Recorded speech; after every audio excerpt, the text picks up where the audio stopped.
Pemirsa, tentunya masih bersama dengan kami dalam Berita Lampung. Bagi Anda yang baru saja bergabung, kami akan menyajikan kembali berita utama pada pagi hari ini.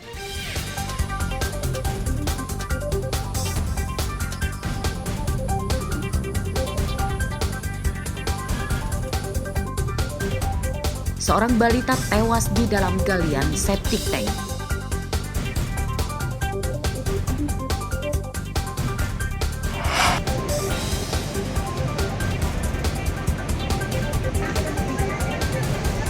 Sepekan setelah Lebaran, arus balik di Pelabuhan Bakauheni masih ramai.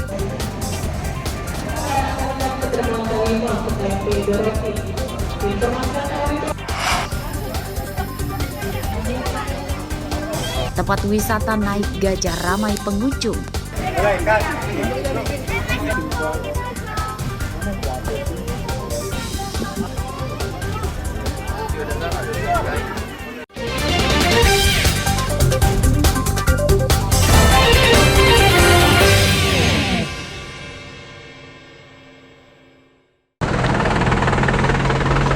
Sebuah minibus terperosok ke rawa di pinggir Jalan Sumatera Lintas Timur, Desa Menggala, Tulang Bawang, Rabu siang.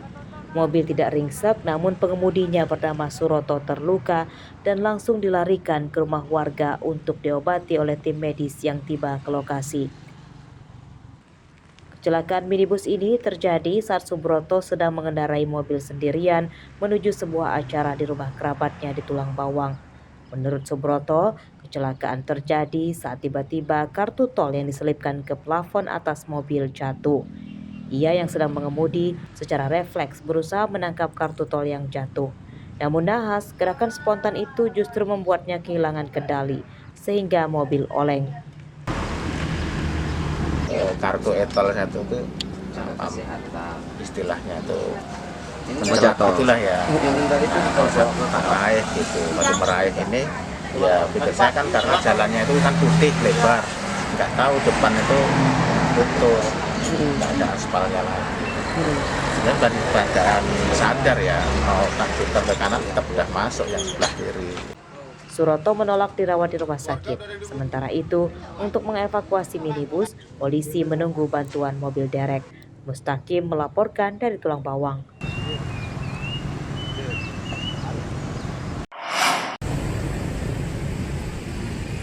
Pemkot Bandar Lampung Rabu siang memanggil pengelola perumahan mewah Citra Garden di Teluk Betung terkait bencana banjir bandang yang terjadi pada Lebaran lalu.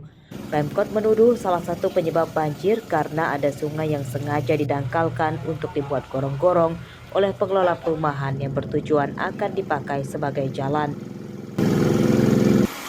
Akibat alih fungsi sungai tersebut, air hujan yang ditampung di embung meluap ke permukiman warga. Meski tidak ada sanksi, namun Pemkot meminta pengelola perumahan Citra Garden segera memperbaiki aliran sungai tersebut. Ya gorong-gorongnya besar, cuman mungkin kedalamannya karena agak pendek dan juga sudah banyak sampah. Kemarin itu sampah kalau nggak salah 3 truk yang sudah kita ambil dari situ.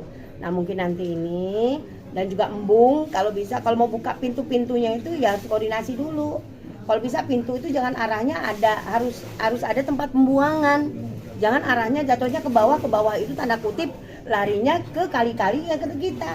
Apa dampaknya kita benahin dulu itu yang mungkin pertama kita lakukan misalnya pembersihan kerjasama dengan RT dengan aparat setempat untuk rapian saluran yang ada. Jadi untuk bantuan fisiknya Pak gimana Pak? Seperti balas, uang gitu Pak? Kalau berharap kita belum ke situ Pak. Tapi yang pertama kita penanggulangan dampak dari banjir. Banjir bandang yang terjadi di Teluk Betung terjadi pada Lebaran ketiga lalu. Ratusan rumah terdampak dan belasan diantaranya rusak. Jeffrey Arifin melaporkan dari Bandar Lampung.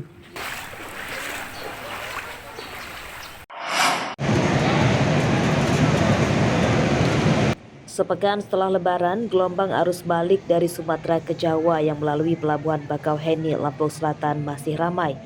Terpantau pada Rabu siang, ribuan pemudik, pejalan kaki, dan yang menggunakan mobil serta motor terus berdatangan ke Pelabuhan Bakauheni untuk menyeberang ke Pelabuhan Merak, Banten. Namun tidak ada antrian panjang maupun penumpukan pemudik di Pelabuhan Bakauheni. Para pemudik umumnya adalah para buruh serabutan dan wira swasta di Jakarta dan sekitarnya. Mereka memilih pulang ke perantauan belakangan karena menghindari kemacetan selama di perjalanan. Berdasarkan data SDP Bakauheni Lampung, jumlah pemudik di Sumatera yang sudah kembali ke Jawa sudah mencapai 80% dengan rincian lebih dari 1 juta orang, lebih dari 160.000 mobil, dan sekitar 72.000 sepeda motor. ASDP Bakauheni memperkirakan sisa jumlah pemudik yang masih berada di Sumatera akan berangsur pulang ke Jawa hingga akhir pekan ini. Kendaraan semua totalnya yaitu 78% ya, yaitu di angka 154.008.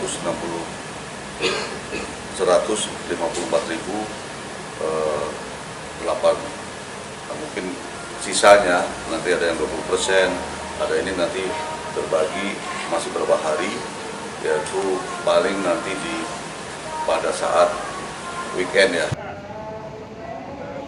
Untuk mencegah terjadinya penumpukan pemudik, ASDP Bakauheni mengoperasikan 36 kapal ro-ro berukuran besar yang akan melayani pelayaran ke Pelabuhan Merak.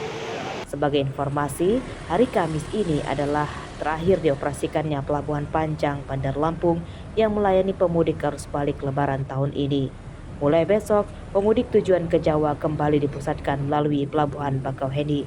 Aris Susanto melaporkan dari Lampung Selatan.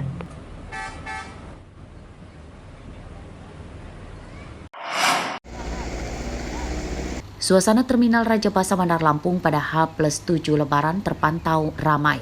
Ribuan pemudik masih datang dari Pelabuhan Bakauheni atau sebaliknya. Pengelola terminal menyatakan pemudik yang melintas di Terminal Raja Basa pada Lebaran 2024 mencapai 20.000 orang lebih. Kenaikan jumlah pemudik hingga 20% dari tahun lalu yang melalui Terminal Raja Basa sudah diantisipasi otoritas terminal. Sejumlah bus pariwisata disiagakan jika penumpang tak tertampung bus reguler. Dalam satu hari itu masih lebih dari 3.000 pergerakan penumpang yang datang maupun berangkat. Jadi masuk di hari plus 6 Lebaran, kita tetap menyiagakan armada reguler, itu masih sudah standby. Jadi memang bis-bis bantuan yang pariwisata sudah ditarik, namun demikian kita sudah koordinasi dengan pengusaha bisnya, pada saat kredit itu bisa dipanggil kembali. Hingga Rabu siang, puluhan bus masih disiagakan untuk melayani pemudik. Mereka memilih pulang belakangan untuk menghindari kepadatan. Selain itu, banyak yang memanfaatkan kebijakan pemerintah bahwa ASN boleh kerja dari rumah atau WFH. Arsadi Saputra melaporkan dari Bandar Lampung.